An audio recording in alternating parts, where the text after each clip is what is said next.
اسرائیل اور امریکہ مل کر بھی ایران کی جوہری صلاحیت ختم نہیں کر سکے۔ اقوام متحدہ کے جوہری نگراں ادارے کے سابق ڈپٹی ڈائریکٹر جنرل اولی نے خبردار کیا ہے، ایرانی جوہری تنصیبات پر امریکی اور اسرائیلی حملوں کے باوجود تہران 1 ماہ کے اندر جوہری ہتھیاروں کے پرزے تیار کرنے کے قابل ہو سکتا ہے۔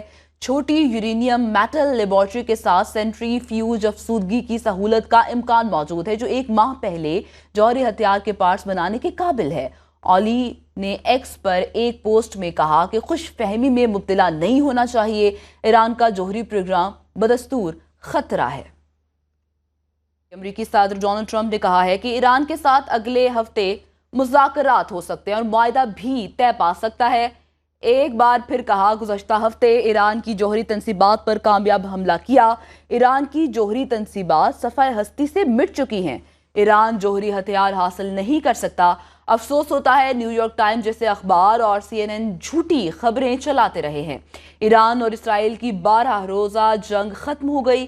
میرا نہیں خیال دونوں ممالک دوبارہ جنگ کریں گے، امریکی صدر نے کہا۔ دفاعی اخراجات کا بوجھ نیٹو کے دوسرے ممبر ممالک کو بھی اٹھانا ہوگا۔ امریکی صدر ڈونلڈ ٹرمپ نے اسرائیل ایران جنگ کو اسکول کے 2 لڑتے ہوئے بچوں سے تشبیہ دے دی۔ نیٹو سمٹ کے موقع پر میڈیا سے گفتگو کرتے ہوئے کہا، جیسے بچوں کو 2-3 منٹ لڑنے دیا جاتا ہے تاکہ ان کو روکنا آسان ہو، ویسے ہی یہاں بھی ہوا، جس پر NATO secretary general Mark Rutte نے کہا، بعض دفعہ والد کو بچوں پر سخت زبان استعمال کرنی پڑتی ہے، جس پر صدر ٹرمپ ہنس پڑے اور کہا، کبھی کبھی کچھ خاص الفاظ استعمال کرنے پڑتے ہیں۔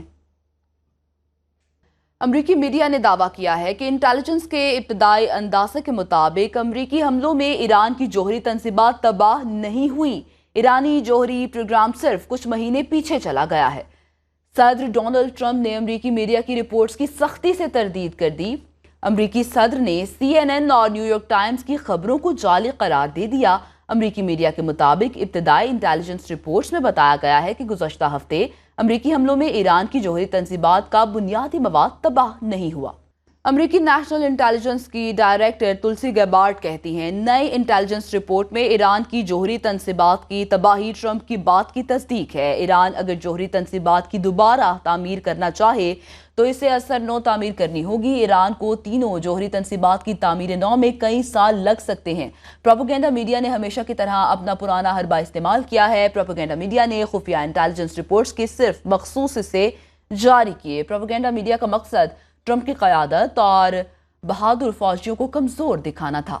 ایرانی پارلیمانی کمیٹی نے بین الاقوامی ایٹمی توانائی ایجنسی سے معاہدہ معطل کرنے کا بل منظور کر لیا۔ ایرانی میڈیا کے مطابق اراکین نے بل کی تفصیلات کا جائزہ لینے کے بعد منظوری دی ہے۔ بل کی منظوری کے بعد ایرانی حکومت کو توانائی ایجنسی سے تعاون کا معاہدہ معطل کرنا ہوگا۔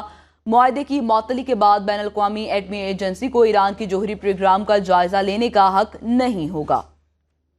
جنگ کے دوران ملنے والی حمایت کبھی نہیں بھولیں گے، ایرانی سفیر رضا امیری مقدم کا پاکستانی حکومت اور قوم سے اظہار تشکر۔ سماجی رابطے کی ویب سائٹ ایکس پر پوسٹ میں سفیر رضا امیری نے صدر مملکت آصف علی زرداری، وزیر اعظم شہباز شریف، فیلڈ مارشل عاصم منیر، سیاسی جماعتوں اور میڈیا کے نمائندگان کا ان کے اصولی اور جرأتمندانہ موقف پر شکریہ ادا کیا۔ انہوں نے کہا، صہیونی ریاست کی غیر منصفانہ اور مسلط کردہ جارحیت کے خلاف جس کا نشانہ ایران بنا، برادر اور دوست اسلامی ملک پاکستان نے ثابت قدمی اور وقار کے ساتھ ہمارے ساتھ کھڑے ہو کر اپنی غیر متزلزل حمایت اور یکجہتی کا مظاہرہ کیا ہے۔